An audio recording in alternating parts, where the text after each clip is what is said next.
So, undercover, no skills. Going down this time though. I don't really want to restart over and over and over again until I get a perfect run, basically. That takes quite a few resets in general, but completing it without using any skills doesn't really take too many resets, and I don't want to drive myself bored by retrying over and over and over again, and only to get down at the very end of the heist. Because you can very easily go down at the very end of the heist as well as you're trying to escape. Since you will go in this line of sight to snipers for quite some time. And it's just about if they want to target you or not.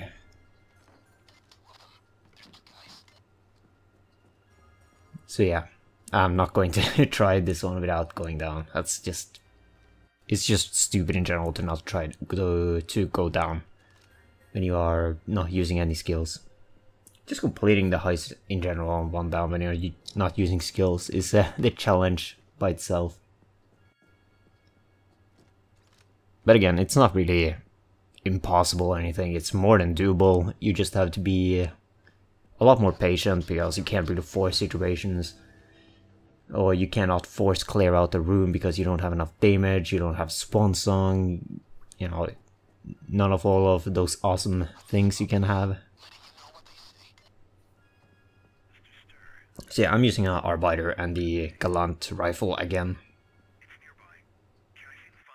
You know, the Arbiter, one of the best weapons in the game, in my opinion. It's a really powerful grenade launcher. Shoots pretty fast at 5 shots loaded and deals 500 damage, which is more than fine. Especially considering you have 5 shots loaded at all times. So it's definitely really good room clearer. But again, the China buff is also really good. I just prefer having more shots, so I can stun people if I want to just run through an area and not bother to kill them. As I'm about to run out, you know, I can shoot one shot, everyone get stunned by the explosion, I get hit by it, and then I can just run like past them. So yeah, still using Sicario. In my opinion, Sicario is... I just prefer Sicario over Rogue, mainly because of it's more consistent. Way more consistent. Oh, fucking hell, the stuttering is really bad right now. But yeah, I just prefer Sicario, as always. And this smoke bomb is really good when you are forcing to do objective, because I'm going to force myself to do objectives, or jump on the objective rather.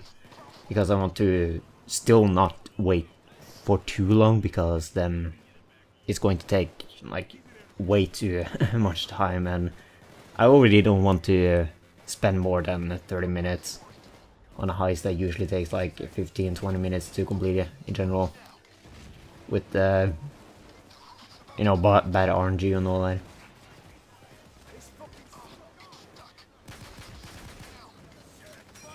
So here comes the dozers.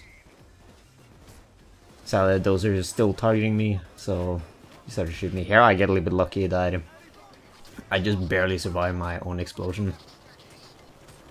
And the shot from, I think it was a tank guy maybe in the back there, ended up shooting me.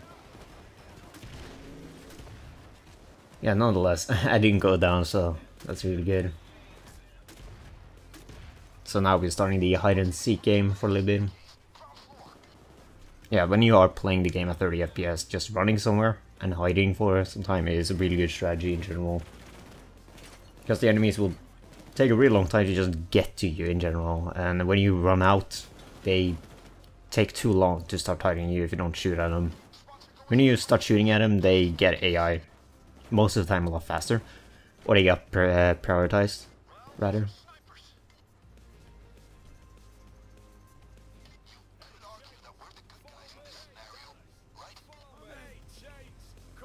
And also I'm using, or trying to put the team AI into a position where they will start shooting the enemies. Hopefully the enemies will start targeting them first as well. Yeah, here I start to run out. people were starting to go into the room I was hiding. I see that usually as a good sign to start running. And here you see the magic of 30 FPS. Here I'm just waiting back here again, so more people are starting to move. And here comes the tank guy. He's just sitting there, staring at the wall. Another tank guy, staring at the wall. And then he finally targets me. Then is when you start shooting.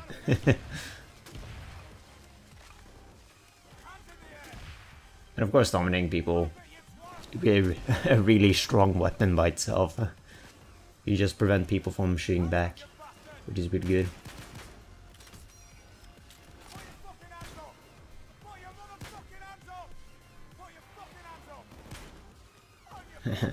So you're going to hear a good amount of the pings from the Galant rifle. Them on Garand is have that unique ping sound when the end block clip is empty.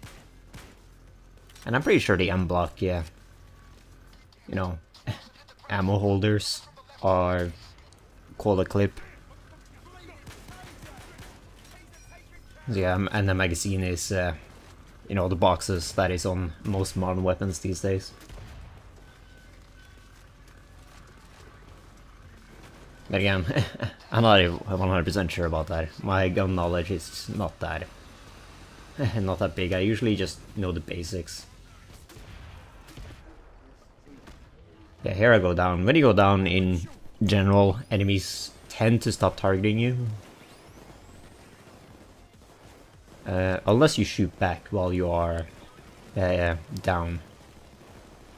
And especially if you, while you're down, you get shot or damaged enough so you cannot shoot anymore. And they definitely tend to stop ignoring you as you go up and give you a few seconds to just run away and heal up or whatever you want to do.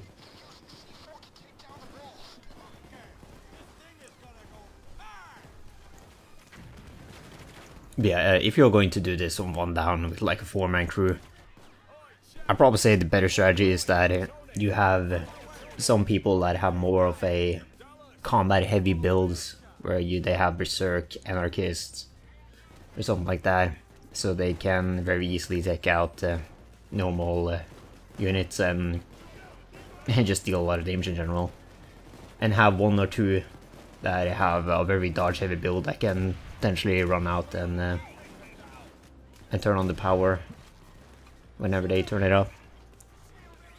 And you want everyone to have grenade launchers. Grenade launchers are just way too powerful on Undercover. It's so much close quarter.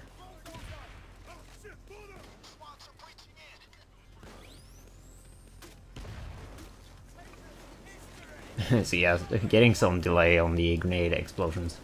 I'm pretty sure that's because they hit a body on the floor, and I still have body count on Ultra because the bodies can block flashbangs.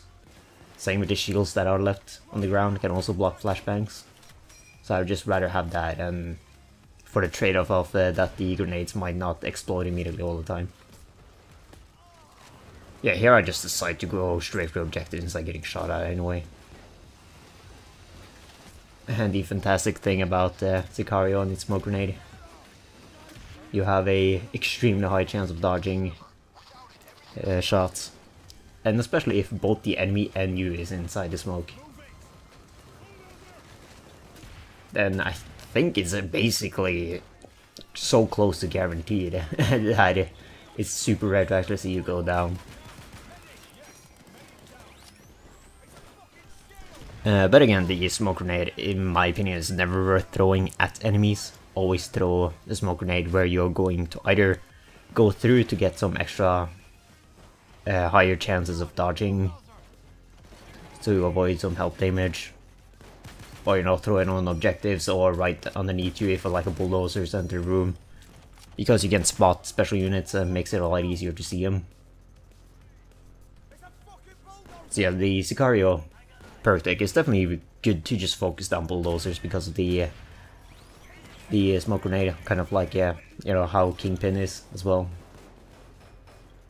I personally don't like Kingpin too much, since it's a health based perk deck. In the beginning it used to be armor based, so you got a lot of extra armor, which I actually see to be somewhat more fitting to Kingpin. Because in my opinion, I would not say it's worth running suit with Kingpin, it's almost better to just run Anarchist. Or hell, even Sicario in my opinion, if you are not going to go for Berserk.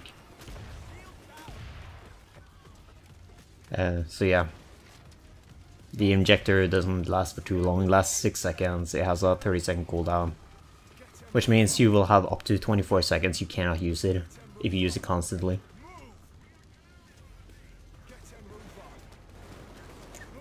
And of course, you get the effect of enemies will most likely start to target you or over everyone else as well. Also, but yeah, that effect seems to be somewhat inconsistent in general with the targeting skill, like if you have a higher or less chance of getting targeted. Yeah, I accidentally shoot myself down. That sucks, but it's okay, I still have my doctor bag that I brought with me. And since you're playing one down without 9 lives aced, I can only go down once before I start to get gray. So yeah. 9 lives aced is a must for one down. Like, you cannot have a one down build without that skill. Doubling the amount of downs you can have is way too strong. So yeah, now we finally got the guy in the chair.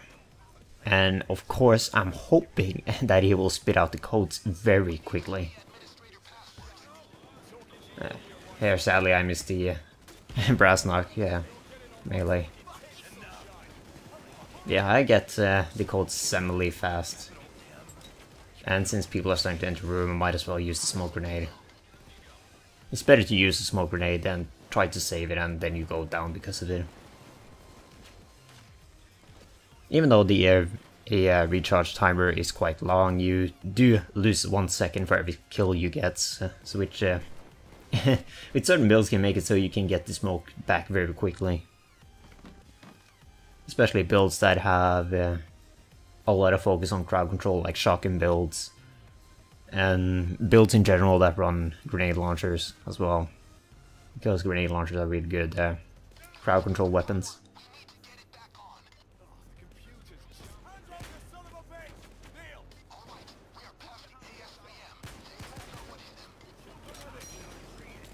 So yeah, that's the first assault wave.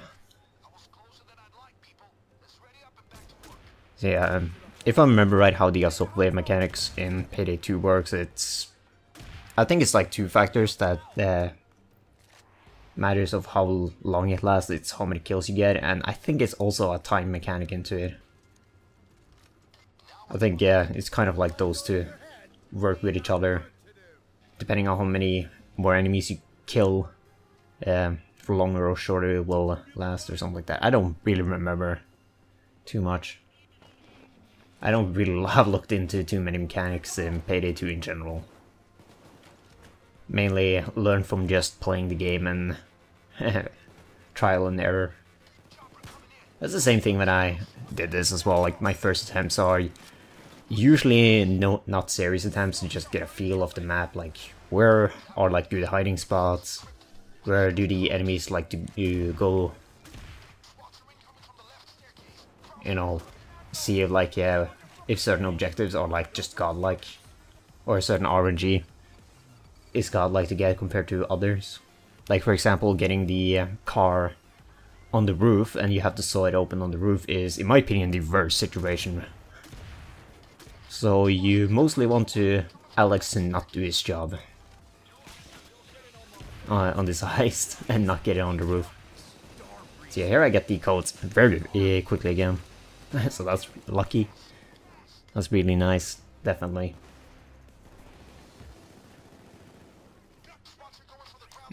Yeah, I think also in Payday 2, getting the code from that guy compared to Payday the heist is a lot easier. As well, like, there's a lot of stuff in Payday 2 in general that they kind of made easier with the older heists as well, that they ported into Borderlands 2. Not Borderlands. Why am I talking about Borderlands? Oh, goddamn. Borderlands is a different game, by the way. Yeah, this is Payday. Just another game I kind of like to, well, I played a lot in the past. But yeah, Payday 2 is the game we're talking about now. So yeah, all other things in Payday 2 is a lot easier. Compared to Payday the Heist. Dominating enemies is a lot easier, especially now since you basically start off with a dominating skill. Just like in Payday the Heist, but you only really need to damage the enemies to be able to dominate people anyway. And make sure there's not like an army around them as well.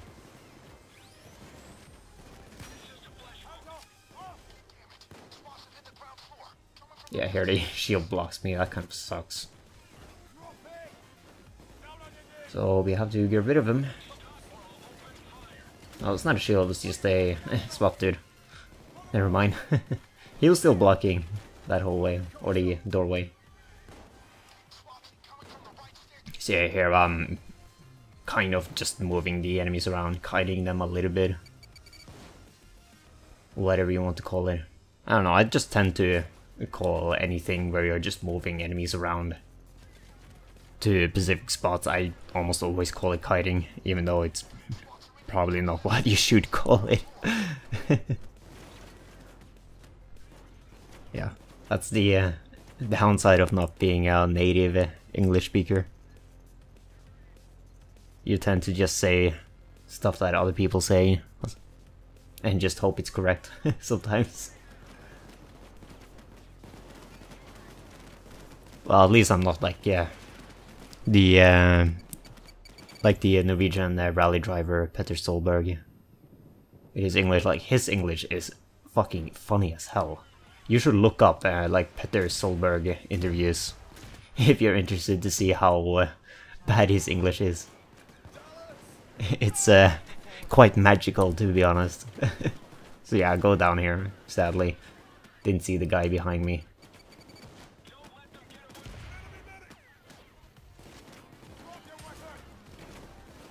But again, it's a doctor back here.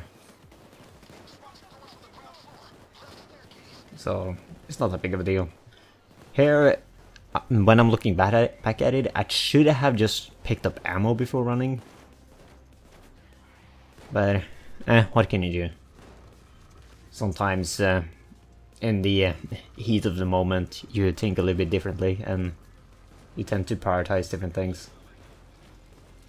Thankfully there's a lot of ammo pickups from enemies down here, so I get a decent amount of arbiter shots from it. Especially from the perk, or the boost from the AI, where you get more ammo pickup. Yeah, you get more depending how many AI players you're playing with, and you can get up to 60% more ammo pickup from normal ammo drops from enemies. So yeah, here we're getting the last code, the last password. So yeah, I still have to wait a little bit for the smoke grenade if I want to use that. But here I think, or I figure out rather, that mostly, or most likely the enemies will not be able to target me because they're behind walls. So I just go for the codes, and again I get them really quickly. So got pretty good RNG on the codes. Thankfully I did not have to stand there for like 5 minutes or something to just yell at him.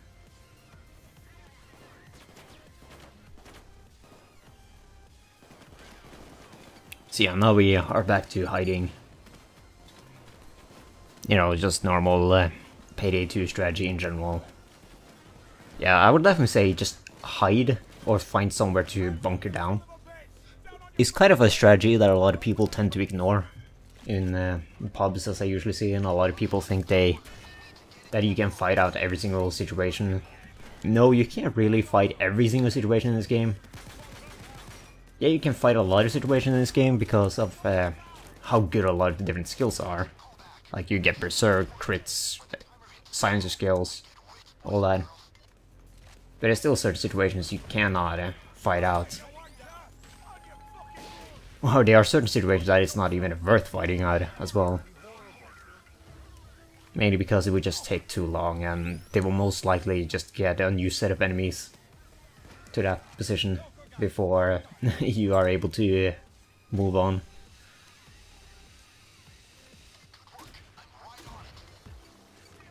So yeah, there I noticed the flashbang. I just decided to just run. Don't get flash when you don't have resilience, aced, or basic. I don't remember which version or which one it is that gives you the stun resistance as the game says it is. Yeah, here I thought the flashbang was on the other side. I didn't really listen closely. Because looking back on this clip, listening to it with a very low sound, I can still hear that the flashbang is very close. But yeah, here I learned my lesson and actually wait behind the wall before I peek out. And wait for the flashbang to detonate. So yeah, I just need to complete the hack. And definitely want to kill the taser before, because tasers can be assholes in this game. And just straight up tase you as you are right before to finish the interaction with the objective.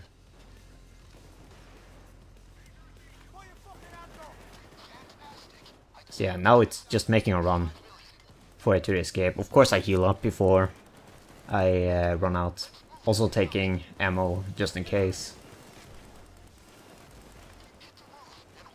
And it's mainly be, you know, just in case I get shields, the explosion doesn't register, so I get something wonky like that. So yeah, here is the advantage of barricading up here. Yeah, you usually avoid snipers to start shooting you. And again, I missed the brass knuck melee again. But yeah, thankfully I did dodge the sniper shot, which was really nice.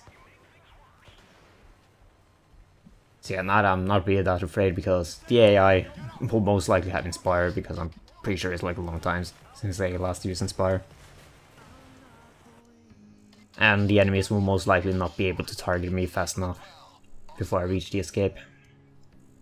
So yeah, that's Undercover No skills, not even going in custody, which is the best part about it. 4 downs, a good amount of kills this time around. Mainly because it's a very close quarter map and explosive weapons. It's pretty powerful, so yeah, the Arbiter can do a lot of work here. So yeah, and as always, I'm going to be showing off stuff I used. I should remember to put up the AI boosts that I get as well. Show that off. And show off the options that I don't have any mods installed at the moment, all that. Showing that I'm playing at 30 FPS. Because 30 FPS makes the game way too easy. So yeah, the Arbiter mods and the Gallant Rifle mods. Showing them off really quickly.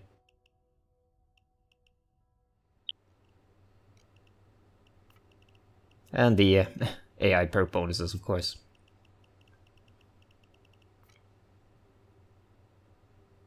Yeah, options, no mods, all that jazz.